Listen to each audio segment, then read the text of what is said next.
Shandy. Welcome back to another Dear Shandy Bachelor Recap Fashion Police edition. Oh, actually, that's an ambulance. It's How are you doing, Andy? doing okay. Feeling ready? to go. Yeah, I'm ready to fashion it. Good. Fashion it up. So I'll go first. I have two runners up for best dress. First up is Eliza at that rose ceremony. She was wearing a silver toned silk mini dress with a sort of side drawstring detail and a cowl neckline. Her hair was half up on the top of her head. While I will admit this was a little bit clubby for my tastes. Sure. She just looked so good in it. It looked amazing on her. I wanted to know more about what was going on with the back of the dress and how it fit and everything. So I just liked this. Yeah. Like I said, I'm not sure I would wear it. Not sure I could pull it off, honestly. She just looked so good. You could pull off anything. Oh, husband. Husband. Okay. Husband. My other runner-up for best dress is Hunter. This is on the Toronto group date in the evening. She was wearing a black cape jumpsuit that had a plunge neckline and it was sort of connected right between the bust here. And she had these big embellished hoops. Her hair was down. And I just loved this jumpsuit. I think she styled it with gold heels. It was really hard to get a good look at this. I'm 99% sure it was a jumpsuit. I'm jumping to conclusions here. I'm making it what I want it to be. But assuming this was a plunge neckline cape jumpsuit, oh, I just loved it. It was cool. Yeah, it was cool. Okay, Andy, and who do you have as your best dressed? Teddy. Okay, so I'll describe it. Teddy at the rose ceremony, she was wearing a magenta silk midi dress. I really loved this too. Oh, nice. I don't know why it wasn't on my list. It should be on my list. It makes me uncomfortably happy when you agree with my pick. So it was a midi dress with a slit, a cowl neck. Her hair was down and she wore these lucite heels with crystal straps. It was fabulous. I love a good slit. Okay. I love a good slit. Not too revealing, but purposeful. And also, I'm not a huge fan of jewel tones. Is that what they call it? Jewel tones? Jewel tones. Yeah. This was off. It wasn't like pink and it wasn't red. It was in the middle somewhere. I liked the color worked for me. It was an interesting color. Yeah. It was subdued yet bold. Oh, ooh. Someone's coming a long way here. 4 episodes in, I'm ready. But I really liked it. It was elegant. It had like Jessica Rabbit kind of undertones. Yeah. It was excellent. Matching with those shoes. Yeah, the shoes to me really took it up a notch, actually. Shoes were excellent. I would have loved her hair to have been half back. If her hair was up, and you know me, I've come around to the up hair. Yeah. The updo, as you call it. Yeah. If her hair was up, it would have been better. Yeah. But that dress and the shoe combination for me, chef's kiss. Teddy has great style. But for my best dressed, actually, this is my first ever casual best dressed of the season. My best dressed was Susie. The daytime look in that Toronto group date, so the roast group date, she wore a white turtleneck sweater with a long cream shawl collar coat. And then these chocolate brown leather pants with slits at the hem, and then these beige booties. Her hair was down and wild and looked like a lioness. Yeah. And she had these mother of pearl disc drop earrings. This was so good. I gotta be honest, I also really liked that look, and it was close to my number 1. Susie in general brings it in the style department. She never goes like crazy. But I did love her rose ceremony. She had this black sequin dress, which was simple, but it just looked so good. It was like, I normally, sequins kind of turn me off a bit, but in black and with that slit, she looked great.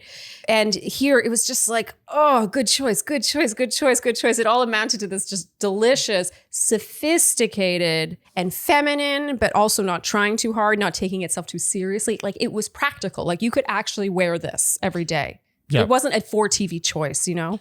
I will say this about Susie. Susie appeals to both men and women, that Goldilocks zone. Yeah. That's what she does well. All of it, to me, is sexy, even if I see nothing.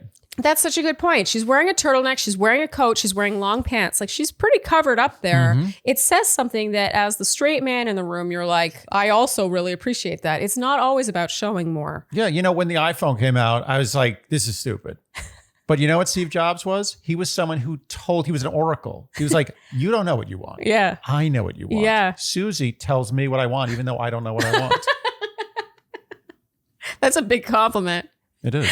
Okay, and finally, our worst dressed. Andy, you go first. Who was your worst dressed? Okay, as much as I love her, I'm giving it to Rachel. Oh, yes. And it's not necessarily a statement about the outfit. It's a statement about how it fit. This is also the group daytime look. She wore a beige-ish cream long sleeve top with a cutout across the top. It had a sort of strangely located seam across the bust here.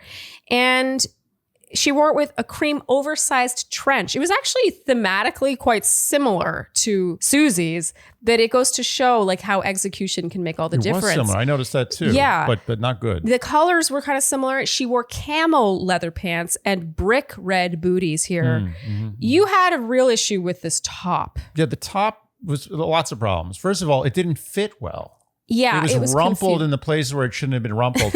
And I personally, maybe this is just me, but I personally don't get the top that has the slit like above the cleavage. like I'm not sure what that is. So what you're saying is if you see a slit above the bust, that you think that it should show cleavage. Yeah, if you're going to show a slit, like what am I don't understand. I just don't understand. You know, there's real honesty in that. So how do you feel about a cold shoulder? What does that mean? Like, let's say it's a sweater that's covered up and then it has an open shoulder here. So just I like that. Oh, really? Oh, yeah. Shoulders are great.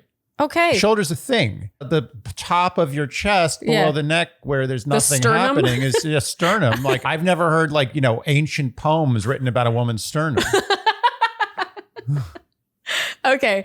I don't disagree with you. I didn't mind this look as much as you, but I agree it wasn't as well executed. I think the trench was too oversized for her relatively small stature, and it kind of ate her. She looked boxy. She looked big. She looked like, she looked like, this is an old reference, McGruff, the crime dog from the 80s. I don't know who that is. It's a cartoon. She looked like a private investigator outfit. Okay. I also didn't love the combo of camel and brick red booties down below. So this just sort of missed the mark. But we in general like Rachel's style. She was on our list positively last week. Yeah. But yeah, I don't disagree with you. I didn't love this either. Oh, good. Wow, I'm killing it today.